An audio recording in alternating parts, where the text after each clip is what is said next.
تازه او د طالبانو لوی اقدام زړونه وګټل. د افغان نیوز قدرمن لیدونکو ستړي مشئ، وخت مو په خیر.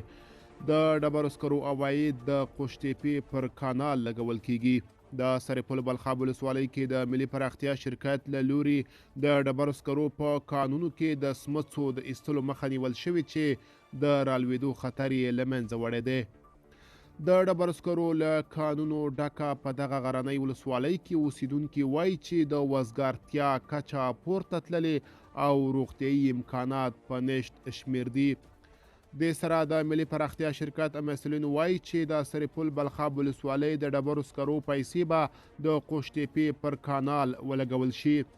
د بلخاب اوسیدونکی مراز حسن طلو نیوز سره خبرو کې وویل د کانونو کیندنه اوس بنده شوې ده او کاروبار نشته. ډیر خلک بیکاره دي او ځینې بهر ته لاړل.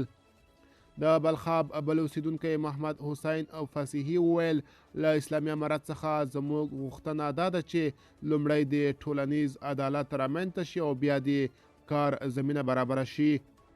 د ملي پراختیا شرکت مسؤلین بیا وایي دغه اداره هڅه کوي چې د بلخاب د ډبرو سکرو د حوزوي د کیندنې رایستنې او بارولو کار ته پراختیا ورکړي او په راتلونکي کې د دغه کار لپاره لا زیات مسلکي کارګر وګماري.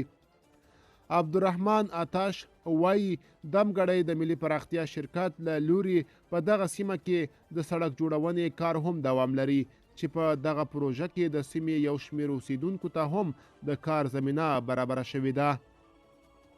د ملي پراختیا شرکت عمومي اجرایوي رئیس عبدالرحمن آتش وویل نږدې راتلونکي کې به د ولسي خلکو کارونه بیا پیل شي چې هم به اصولي وي او هم به تخنیکي او د قانونو له نورم سره سم به مخکې ځي.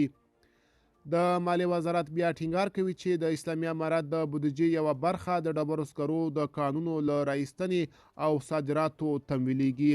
د مالیې وزارت ویان احمد ولی حقمل د طلوع نیوز خبریال ته داسې وویل موږ په تیرو 2023 کال کې 1.6 میلیونه ټونه د ډبرو سکاره پاکستان، ایران، ترکیه او جرمني ته صادر کړي دي چې ارزښت یې نږدې 22 میلیارده افغانۍ کیږي.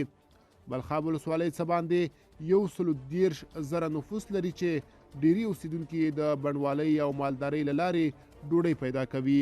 د وروستیو معلوماتو پر بنسټ د سرپل بلخاب ولسوالۍ غرونه نږدې 1.5 میلیارد ټونه د ډبرو سکاره لري.